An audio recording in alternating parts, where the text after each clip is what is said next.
All right, everybody, so here is the, I believe it's called SYKIK TPMS monitoring system. Got it on eBay, about $50, $60.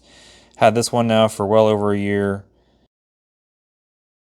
These on 3 different bikes at this point with no issues. So I want to do a quick review. Also have another one that I'll be doing a review of soon. That's just a standalone Bluetooth that connects to your phone.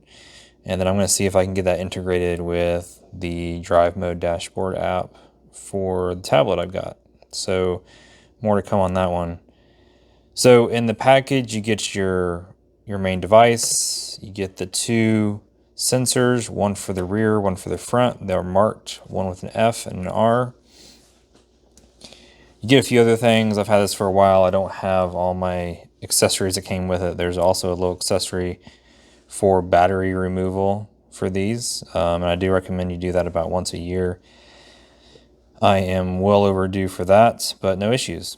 So what we're going to do is we're going to power this on. We're going to go through the steps. It has different features that I want to go through and how to set those parameters that people tend to struggle with. So that's what I want to kind of do in this video. So what I'm going to do next, I'm going to go ahead and connect these to the bike, and then we'll get started. All right, so let's install our sensors. I'm going to do this on the rear. Same goes for the front tire as well. First off, I'm going to take my sensor, thread it onto the valve stem. Doesn't be crazy tight. Now what I do is I take my valve stem locking nut and I wind it all the way down to the sensor. All right, so now that we got those on the bike, we're going to power this on. So you have 2 buttons on the right side. You have a set button and a button with an arrow. This is going to be kind of how you move throughout the system. On the other side, you have your charging port that is covered. So this is a waterproof. Unfortunately, this one is not USB-C like a lot of the new things are. So to turn this on, you're going to use that second button with the arrow. Hold it down.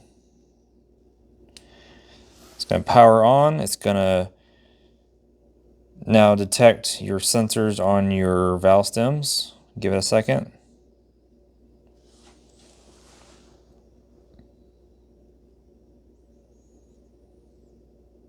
It should come on here pretty soon. If it doesn't, sometimes just taking them off real fast and putting them back on while the device is on will resolve that. So I'm going to do that real fast and see if that fixes it.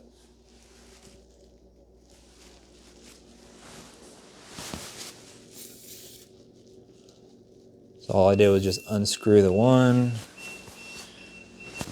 You can hear the beep. That's the alarm that you'll get if your pressure goes down. So the rear one is good at 16, still waiting on the front. So you can tell sometimes when you power it off and connect them again. Let me do the front one more time. I might not unscrewed it quite enough yet.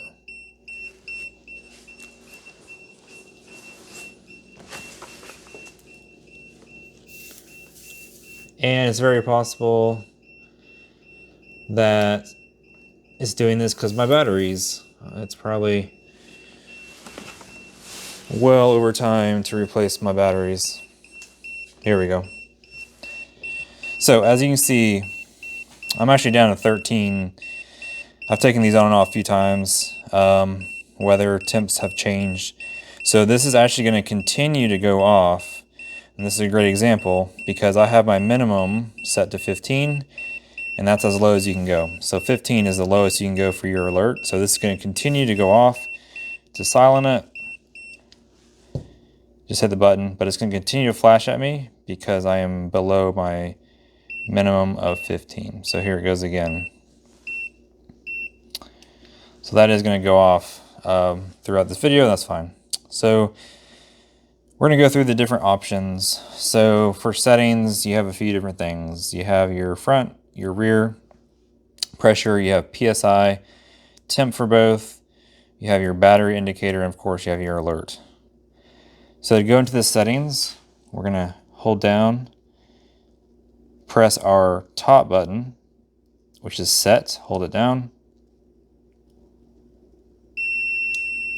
Okay, so now we're in the first setting. So this is where you can change between bar and PSI.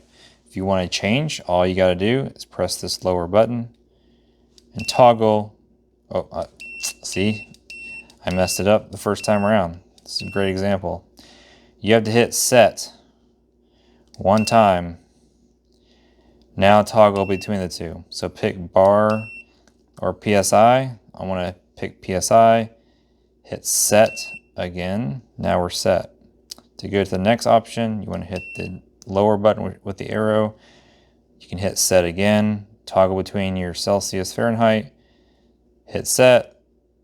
Then hit your arrow button. Go to the next thing. So you're going to do that to go through every single setting on this. This is your high indicator. So this will go up to, I think, 80 something PSI. I have mine set at 36. Again, if you want to go into that setting, click set, and then start increasing your numbers up to the PSI that you want. Once you're happy with that, set again. Now we're going to go arrow to our low setting. You can see 15 is set. Again, if you want to change that, you would hit the set button one time, hit the arrow, toggle through the numbers, hit set one more time, and now we can go through and do that for every metric. So for rear tire, we can do the same, high, low. We can change our high temperature warning as well. And then it's going to go back to our bar and PSI. So once you've gone through and changed all your settings, you want to hold down the set button one more time on the top. And now your items are saved. As you can see, we're still blinking, and that's okay. So it shows you that it's working. Also on the back, it does have a screw for the mount. I'm going to show you the way I did it. I drilled a hole through my fairing. I have a Britannia Composites fairing on my Husky 701 Enduro. I have a screw with a couple washers, and I just thread this right on, and it sticks right on my dash with no issues. Very, very visible as well. So this one's been through the ringer. It's been through a lot of weather. Really no issues with this. No scratches, other than that at the beginning there it wouldn't connect, but I think that might be my batteries. So again, good TPMS for the money, really. I know a few guys that run this. My brother has this on his. A few of the other guys that I ride with have these as well with no issues. And then having this on my fairing, I have a USB charger right there on my dashboard, so I can hook this right up, charge it.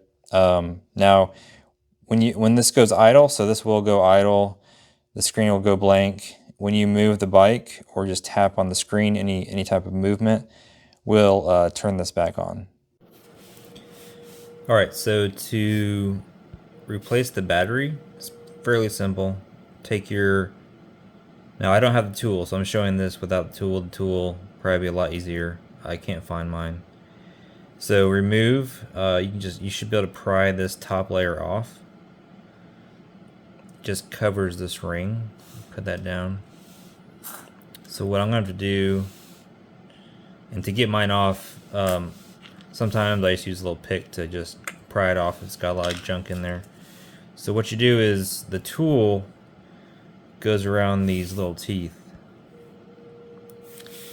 Now I don't have that, because what we're doing is we're screwing this shell straight off. So I'm just going to use these little pliers. Be careful not to, it's plastic, so be careful. Just gently grab a hold and start to unscrew this from the housing. It will come out, and then there's your battery. So for this, just push the battery out.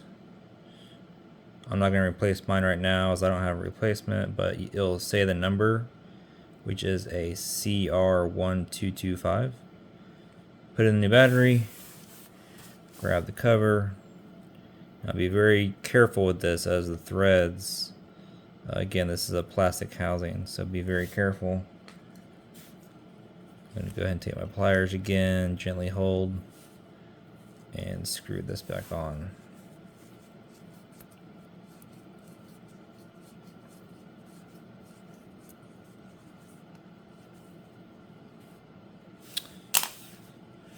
Take the little retaining cover, line it back up,